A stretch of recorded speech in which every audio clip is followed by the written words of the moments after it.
So my assessment of this shoe is it is a Nimbus and a Noosa Tri mixed together, and this is what you get with slightly more stack. Testing's complete and the scores are in, and this is the full review of the ASICS Glideride Max. But before we get into it, a big shout out to my #1 running store, the Running Company at Geelong. I've got a link to the website in the description. Make sure you go check out that and check out all their running gear. And also guys, if you haven't done so already and you want to support the channel, make sure you hit that subscribe button. And with our specs, so this is a neutral max cushion road running shoe, coming in at a pretty good price point here in Australia, $250, and you're going to pay $170 in the US. Now in the weight, on the ASICS website, it says 287 grams or 10.1 ounces in a men's size 9.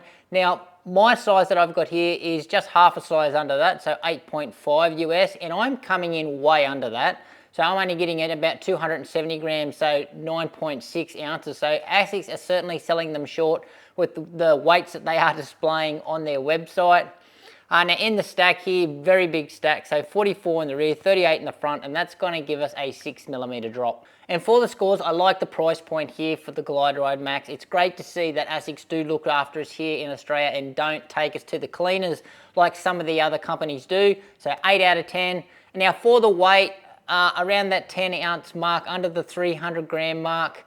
It doesn't feel like an overly heavy shoe, but then again, it doesn't feel like a super light shoe as well. I'm going to give it 7 out of 10. And in our upper, so the material that they're using is a engineered mesh. Now, the actual style and the look of the upper, it very much reminds me of the Nimbus, so the previous 2 Nimbus versions. So if you're familiar with that, same sort of style with slight differences. Breathability is okay through the toe box, but for the rest of the shoe, because it's so, it's quite built up and quite padded, it does feel like a bit of a hot shoe. Really solid heel counter at the back. We've got a little pull tab at the back here as well.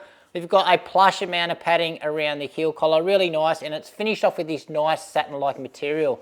So quite premium materials there. With our tongue, it's medium, probably on the medium side of padding, but the tongue is gusseted. A little pull tab again on top of the tongue. Lacing system, standard. No issues with the laces coming undone, but I barely have to use the laces on this shoe, which I'll cover later. Now in the lockdown, it is, for me, it's too good. So this shoe absolutely locks my foot down everywhere in the shoe, and I feel like the shoe has got to be strapped down too much. So I feel like my foot is suffocated, and I think that's just because it's just got such low volume. So it's okay through the toe box in the volume, but the rest of the shoe from here back, yeah, it feels like there's just, yeah, it's too tight. Yeah, just not enough volume, and that goes into the laces. As I said, I barely need to do these up because my foot is pretty much just locked in there regardless. So saying that, going into the fit, yes, I think it does come up a little bit short, and if I could have my time again, I would certainly go a half size up, or I would opt for the wide version of this. So I know the wide versions are readily available on the websites. And I got a feeling that ASICS knew this when they released this shoe, that it's going to come up a little short and maybe a little narrow and a little bit not enough volume. So a lot of the wide versions are released. So if you're out there, I would certainly opt for the wide version as a starter. But if you can't get your hands on the wide version, go half size up. Build quality, absolutely excellent, and stepping comfort, excellent as well. Now scores wise in the upper. So my only issues with it is certainly the fit and the volume around this midfoot region. I do feel like my foot is getting suffocated, but overall quality and stuff of the upper is really, really nice. 7.5 out of 10. And in the outsole, so it's good to see here they are using that hybrid ASICS grip. So a mix of the old school AHA and the new sticky and tacky ASICS grip. So it's going to boost durability whilst keeping the shoe pretty grippy. Now in the performance, I 100% agree with that. The grip on the bottom of this shoe is absolutely faultless in all conditions. Absolutely excellent, even though the tread pattern itself is not too aggressive. So it's quite, it's obviously designed just for road running. Now with our rubber coverage on the bottom of the shoe, it's just one big piece that goes right around the shoe, which I don't generally like. I like the rubbers being segmented to let the midsole splay a little bit, but they've been a bit clever here with the rubber placement. So although it's just one big piece, they have got this really big channel through the middle of the shoe. And they don't have just the rubber complete from one side to the other of the shoe, which is going to constrict the midsole. So it's quite clever here. With that channeling, it's still going to let this midsole splay and not let the outsole take anything away from the ride. And scores-wise, well, I love the grip of the shoe. Holds up really well, 9 out of 10. And in the midsole, so they are using a dual density foam setup here. So two types of foam. So the majority of the foam in this shoe is FF Blast Plus Eco. Now that is the same type of foam that they use in the Nimbus 26 and also the Nimbus 25, if you are familiar with the feeling of that shoe. Now above that, they have got a 3/4 plastic plate, giving this shoe a little bit of rigidity. However, it's not so rigid like a carbon plate because there's still a little bit of flex in this shoe. So surprisingly, it's pretty flexible considering it's got a plate through it, but it's got a good amount of snapback there, as you can see.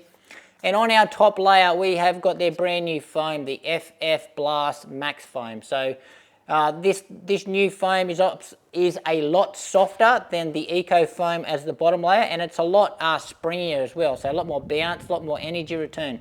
And they actually use this foam as well in the brand new Nova Blast 5. Now in the geometry, we have got their guide sole tech. So that one has been famous in all the Glideride series and also in the Noosa and the Evo ride. So it's a early stage rocker. So yeah, it starts quite late back in the shoe and it's actually got a pretty aggressive swoop forward. But that's what the Glideride on this guide sole tech is famous for. This nice early stage, very noticeable rocker. And in the ride, so the first word that is coming to mind is exactly as it was on my first impression. So super comfortable ride. So nice and soft.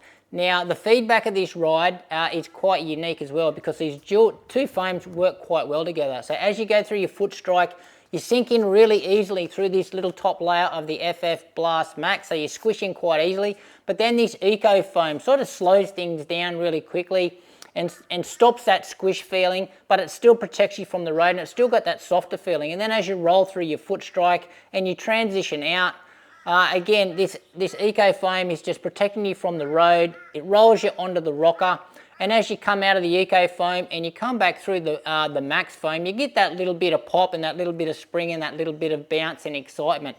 So really, really like what they've done here. Now with the rocker, you can't feel it as much as you should for me because I said before, I think the shoe needs to be a little bit more rigid but for you to get the most out of the rocker. And that's one of the letdowns I think of the ride is because I don't feel too efficient in the shoe. It still feels a bit too soft, a bit too spongy. And yeah, again, the platform is certainly just not rigid enough for me to get the most out of the rocker. And it's certainly not a responsive shoe in my experience. It's really just is one of those really soft, comfortable rides. In the stability department, I don't feel unstable in this shoe, but a caveat to that is I don't usually need stability, but I haven't felt the shoe being unstable at all. If you have run in the Nimbus 25 or 26, it's pretty similar to the stability that you're going to get out of that shoe. And for the scores, well, yes, it's a super comfortable shoe. It's a nice and soft shoe. There's a little bit of bounce there, but for me, I think it's missed the mark slightly of what I was expecting out of a glide ride. So I wanted a little bit more efficiency there. 7.5 out of 10. And best shoe, so definitely going to give this one the thumbs up for your easy days, recovery days, and also a pretty good daily trainer as well. I think this foam and this outsole is going to hold up long enough. Now for the long run, now I know this one was pretty much aimed at that area. I'm not going to give my full endorsement as a great long run shoe. I just don't think it's efficient enough. It's just a bit too soft and spongy for that. And for your speed days as well, can you tick along in this shoe? Well, you could if you wanted to, but I'm certainly not recommending it for any type of speed work. So some other options out there if you are considering the Glideride Max. Now this is just for daily trainers or recovery or easy day shoes, not for long run shoes. First shoe I'll mention is the shoe that most resembles this shoe, most looks like this shoe and the ride feels very similar to, the ASICS Nimbus 26 or even the 25 if you can still get your hands on that. Again, same type of foam, same feedback. This one is just a little bit more rocketed. It's a touch lighter and you get a little bit more bounce with the Glideride Max. The next shoe is the New Balance More V5. So that one is another Max Stack shoe. It's going to be slightly softer, so a bit more squish in that shoe, but it feels a little bit more bouncier than this shoe. But last but least, and if you want to break the bank, check out the Brooks Glycerine Max. It's another Max Stack shoe. It's got some rocker geometry, but quite a bit of a late rocker in that shoe. But again, nice, soft, bouncy foam. You're going to get no road feel out of that one. So my assessment of this shoe is it is a Nimbus and a Noosa Tri mixed together, and this is what you get with slightly more stack. So saying that, you would think they would absolutely love the shoe. Well, on paper, it looks like I would love the shoe, but I think it certainly missed the mark, and that's just in the department of the long run, and that's where I thought this shoe was aimed at, because that's where I love using the other glide rides. I thought they were amazing long run shoes, but in the long run department, this one has let me down. The midsole, yeah, it's just a bit too flexible, this shoe, to get the most out of the geometry, and that's where this shoe just needs to shine. It's a little bit too spongy and soft as well, so it's just taking the efficiency out of the ride. So for me, yeah, if they just made it a little stiffer and a little less soft, I think this shoe would be absolutely magical. And again, I think they just need to fix the sizing issues up as well, so a little bit, fix that volume up in the upper. But apart from that, if you want to use this one as a daily trainer, easy days, recovery days, yeah, I still think it's a pretty good shoe. So I'm going to give it a buy there. But for a long run shoe, I'm going to say definitely you consider your other options. So not bad scores there overall. Didn't quite crack into the 40s, but all in all, again, this is not a bad shoe. I am just a little let down of its suitability as a long run shoe. But anyway, guys, that's it from me. Interested to hear your thoughts on my full review here. Any questions you've got regarding this shoe or how it relates to anything else, just drop it in the comments. Thank you for watching. Make sure you give this video a like, subscribe to the channel, and we'll see you next time.